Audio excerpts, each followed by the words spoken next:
Welcome to Copilot Podcasts. Imagine writing a book that transforms 1 million lives across 30 languages. Today, we're diving into the remarkable story of Dutch Sheets, a man who's revolutionizing how people think about prayer. And what's fascinating is how this all started in Middletown, Ohio, with a young man who had no idea he'd become such an influential figure in modern Christianity. Let's start with his background. Born William Dutch Sheets in 1954, he grew up in a family deeply rooted in ministry, right? Yes, his father was actually a Nazarene evangelist and pastor. They even collaborated on a book together called The Gold That Washed Ashore in 2007. That's such a beautiful father-son connection. And his education path was pretty interesting too, wasn't it? Absolutely. He started at Miami University of Ohio, but then made this pivotal decision to transfer to Christ for the Nations Institute in Dallas, where he graduated with a biblical studies degree in 1978. And that decision really shaped his future career path, didn't it? It definitely did. In fact, right after graduating, he became the worship leader and student ministry director at the same institute in 1979. That's interesting, starting where you studied. But he didn't stay there forever, right? No, he moved on to teach at the Living Word Bible College in Middletown, Ohio from 1983 to 1986, and then became an adjunct professor at Christian Life School of Theology in Dallas. But the big move came in 1991, didn't it? Yes, that's when he founded Freedom Church in Colorado Springs. He led that congregation for nearly 2 decades until 2010. Wait, why did he step down in 2010? That seems like a big decision. He actually stepped down to focus more on writing and speaking. It was a strategic move that allowed him to reach a much broader audience. And that's when his influence really started to expand, right? Exactly.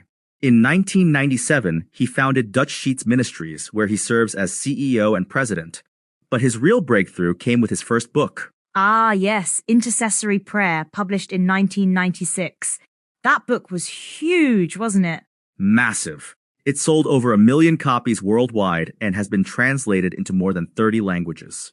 It really changed how many people approach prayer. And he didn't stop there. He's written 23 books now, right?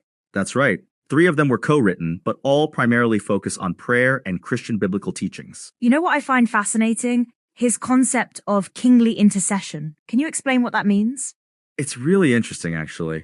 He describes it as a shift from traditional prayer to a more strategic approach, using spiritual authority to effect change. And this concept came to him gradually over time? Yes, it started with a prophetic word in the late 1980s and fully crystallized by 2002 when he felt God speaking to him about shifting prayer from purely priestly to including kingly aspects. That's fascinating. And he's really embraced technology to spread this message, hasn't he? Absolutely. In 2015, he launched the Give Him 15 app, encouraging Christians worldwide to unite in prayer for 15 minutes daily. That's such a practical application of his teaching. How has the response been? The response has been tremendous. It's become a global movement, connecting believers across different countries and denominations. And he's received some interesting recognition outside religious circles too, hasn't he?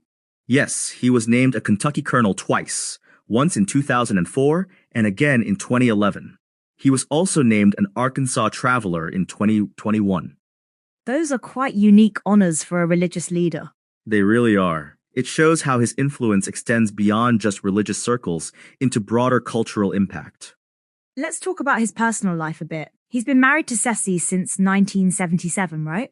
Yes, and she's actually very involved in the ministry as the COO of Dutch Sheets Ministries. They have 2 children and now enjoy being grandparents. And they've settled in South Carolina now? That's right. They enjoy quiet walks in the woods, reading, and Dutch particularly enjoys playing golf when he can find the time. What would you say is his greatest passion? According to multiple sources, his greatest passion is seeing America experience a sweeping revival and return to its godly heritage. And he's still actively pursuing that vision, isn't he? Very much so. He continues to travel extensively, challenging believers to engage in passionate prayer and societal reformation. What's interesting is how he balances this big vision with practical application. That's one of his strengths. He makes complex spiritual concepts accessible and practical for everyday people. And he's affiliated with some pretty significant organizations too, right? Yes, he's part of the Apostolic Council of Prophetic Elders, working alongside other influential leaders like Mike Bickle, Cindy Jacobs, and Chuck Pierce.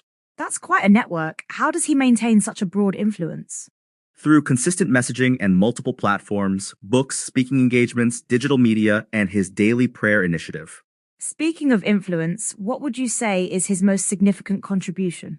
I'd say it's his role in reshaping how modern Christians approach prayer, especially through his concept of strategic, authoritative intercession. And he's still actively developing new content, right? Yes, he continues to produce daily prayer content and regularly speaks at conferences and events across the country. What's fascinating is how he's adapted his message over the years. Absolutely. While his core message hasn't changed, he's found new ways to make it relevant for each generation. And he's embraced modern communication methods too. Yes, from books to apps to online platforms, he's consistently evolved while maintaining his core message about the power of prayer. What do you think the future holds for his ministry? Based on current trends, it seems his influence continues to grow, especially through his digital platforms and global prayer initiatives. And he's still actively writing and teaching? Very much so. He maintains a rigorous schedule of speaking engagements and continues to produce new content regularly. It's remarkable how he's maintained such consistency over the years. Yes, while adapting to new methods and reaching new audiences, he's kept his core message about prayer and spiritual awakening intact. What would you say is his lasting legacy?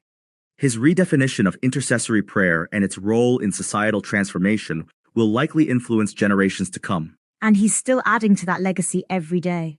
Absolutely. Through his daily prayer initiatives and ongoing ministry, he continues to shape how people understand and practice prayer. What a fascinating journey from that young man in Middletown, Ohio, to becoming such an influential figure in modern Christianity. Indeed. And what's most remarkable is how he's maintained his focus on prayer and spiritual awakening throughout his entire ministry. Well, that brings us to the end of today's episode of Copilot Podcasts. Dutch Sheet's story shows us how staying true to your calling while embracing change can create lasting impact. And remember, as Dutch often says, our attentiveness to the Father is equally as important as the Father's attentiveness to us. That's something to think about.